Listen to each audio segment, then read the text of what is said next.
Hello, I'm Christopher Kennedy and welcome to Trapcode in Action. Let's create a new composition, then we have to create a new solid to put particular on. Just going to fit this up to 100%, then drag the particular filter on. Particular is an amazing piece of software, but at first glance it looks a little boring, and when you look at the various emitters and settings that there are over here, it looks very complicated. But I'll show you just how quickly you can get up to speed and make some dripping metal sparks. This is a special effect that I've sold many times over the years, and yet you can create it in just a few seconds.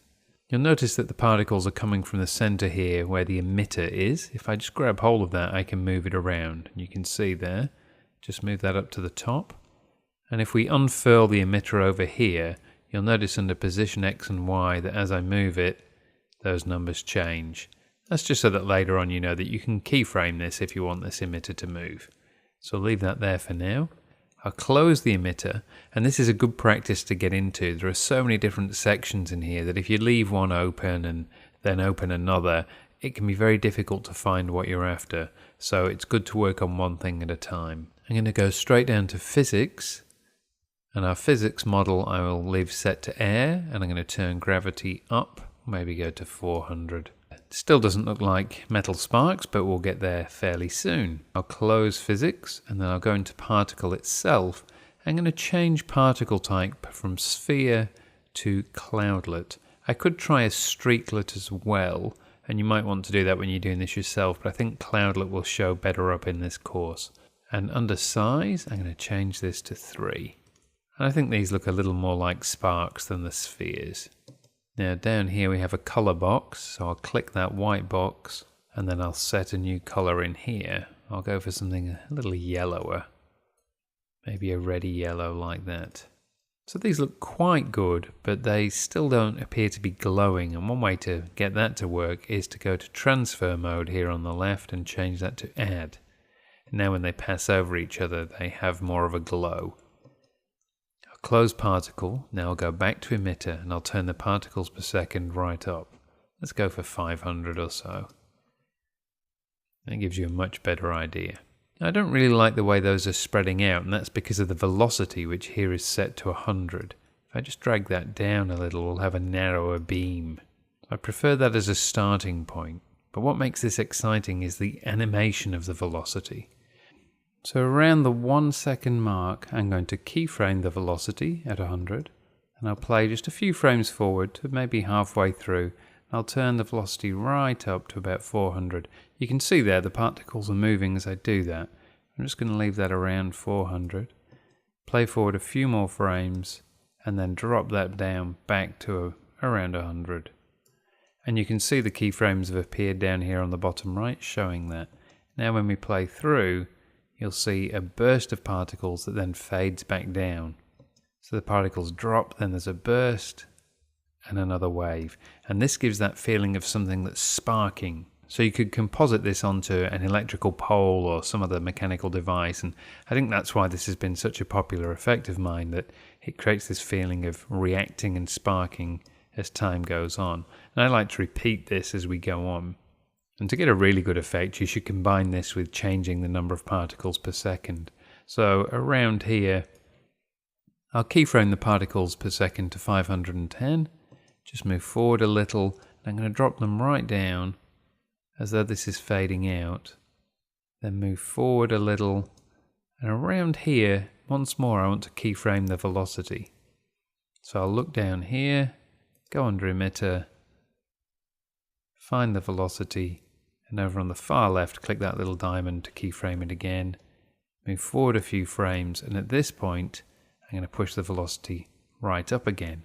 But at the same time, I want the emitter to go right up. So let me drag back just a few frames to this keyframe here. Then I'll go up and find the particles per second, and I'll keyframe that again here to lock in that 170. And then just go forward a few frames, and as this velocity is increasing, I'm going to push the particles per second right up. Let's go to 1000. See how that looks. Push forward a few frames, and we've gone far enough there. I think we want to drop the particles per second straight back down to 400. And let's bring that velocity back down to 100 as well. So that's going to be a very rapid burst. Let's watch that. That's almost like an explosion. And you can of course do many variations on this. You can have lots of tiny little variations or huge ones like this. Lots of different ways of working with this. Still doesn't look very realistic though, and that's because there's no motion blurring. So let's just close the emitter up and go down to rendering. And at the very bottom we have motion blur. And I'm just going to switch that from comp settings to on. And immediately our sparks look so much more alive. And now I've RAM previewed that, and you can see how with the motion blurring those now look like real sparks blowing and exploding around the scene. I particularly like the way the velocity and particle number increase gives that feeling of a real explosion.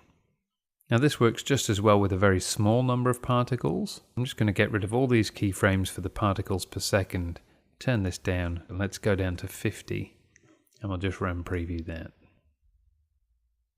So you can see there, even with just a few sparks, that has a very realistic look once you've added the velocity to it. So just close the rendering tab here.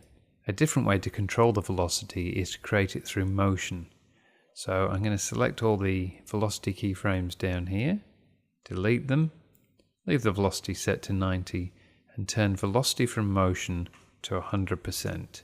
I could do that up here as well, of course, on the left. And now, to create that velocity, I need to move this emitter around the screen. So I'm going to drag it over here to the left, and I'm going to keyframe position XY and position Z. Then I'm going to move forward to the 5-second point. I'm just going to drag this emitter right over to this side, and we'll see how that looks when we play through. Now this works best when you have a lot of fast motion and also a lot of particles. So I'm going to put particles up to 250. I'm going to move this around a few times. So I'll move it forward just a little bit here, drag it right down, move forward again, and I'm going to push it up.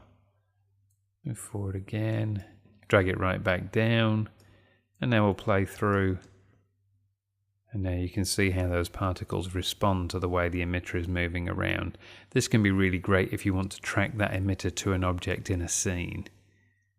An alternative approach is to turn velocity from motion to about 50%, and then you can change the velocity up here a little, or maybe set velocity random to 70, and that way you get this mix of velocities that create this really strong and interesting particle effect.